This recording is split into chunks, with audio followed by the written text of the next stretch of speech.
Welcome back to Brandon Sports Talk, everybody. The most unbiased opinion in sports. Thank you for joining me on the channel today, guys. So tonight we have a good one, hopefully a good one. We have the Chicago Bears at Washington. Now in this game, I'm just going to give you a quick rundown. Both defenses are very, very good. I really like Chicago's defense. We already know what they're about. To me, Washington defense is underrated. The secondary just has to stop getting burnt, and everything will be okay. The secondary needs to play well in this game against Mitchell Trubisky, but that should be no problem because apparently Mitchell Trubisky can't get the ball down the field, which I'll get to in a second. But both defenses in this game, I think obviously Chicago has a better defense, but I just think that Washington's defense is so underrated, but they have good pieces. They have very, very good pieces on the team. Like I said, it's just the secondary, especially the corners, getting burnt by receivers. If they can fix that and game plan to fix that, then obviously they'll have a better chance of winning tonight's game.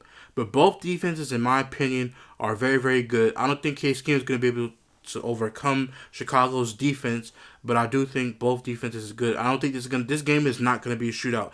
And if it is, be shocked. This game, to me, like I said, is not going to be a shootout because both quarterbacks are limited.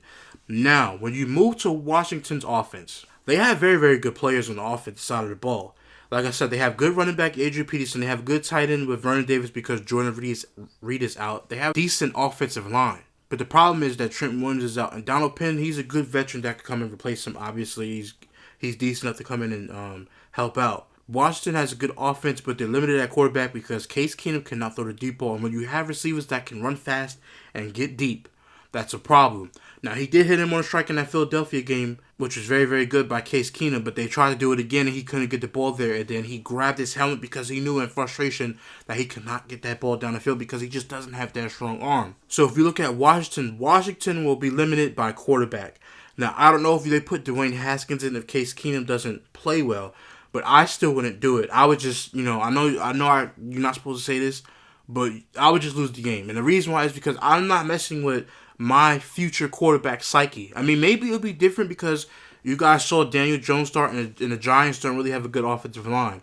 And Washington, to me, has a better O-line than the New York Giants. So maybe it'll be different if Dwayne Haskins did start this game.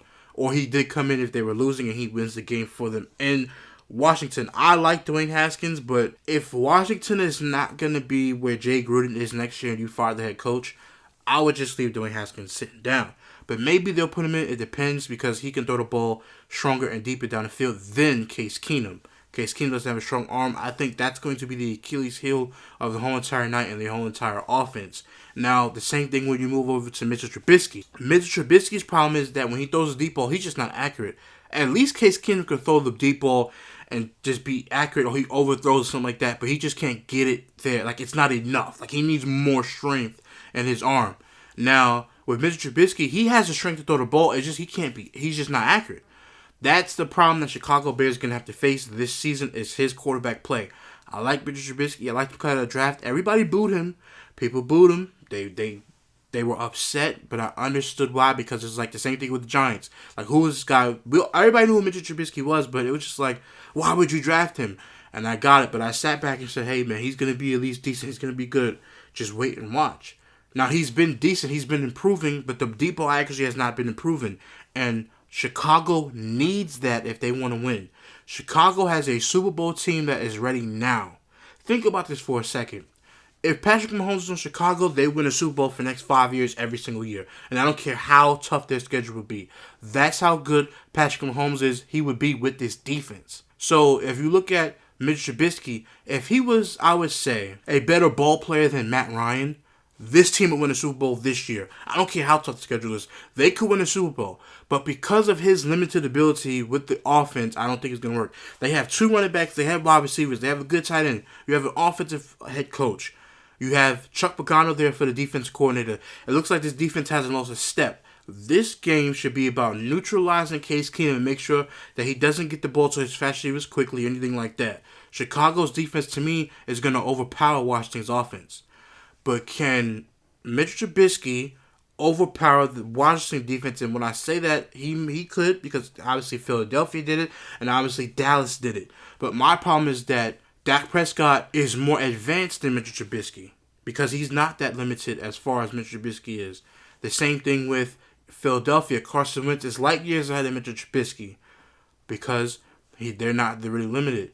Mitch Trubisky is so limited that he basically, like, it's like he's kind of like stalls the offense of Chicago, which is not good for Chicago.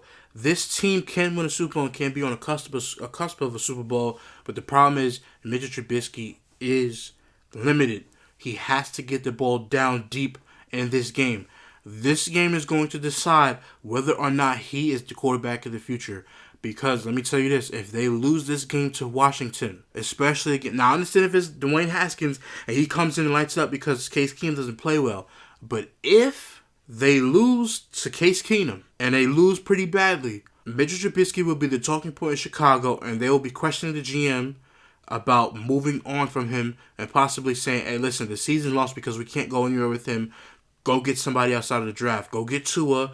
Go get Justin Herbert. Go get somebody. So Mitchell Trubisky, he has a lot riding on this game. He has to play well. It's not even a question. He has to get the ball down deep, and he has to play well. Like I said, special teams, defense, and offense on both teams are good. It's not going to be a shootout. But both quarterbacks are limited. But in this game, I'm still going to take Chicago because Chicago, to me, just has the overall better team.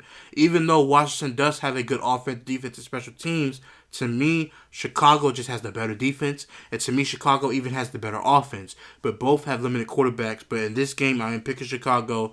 Mitch Trubisky has to show up. And if he doesn't, Chicago Bears fans are going to be mad. And a guy who covering the NFL who talks about all these games, even I'm going to be upset because this is a golden opportunity for him to play well. And if he doesn't, he might not be there very much longer. So let me know in the comment section down below who you guys are picking to win this game. Thank you for joining me on the channel today, guys.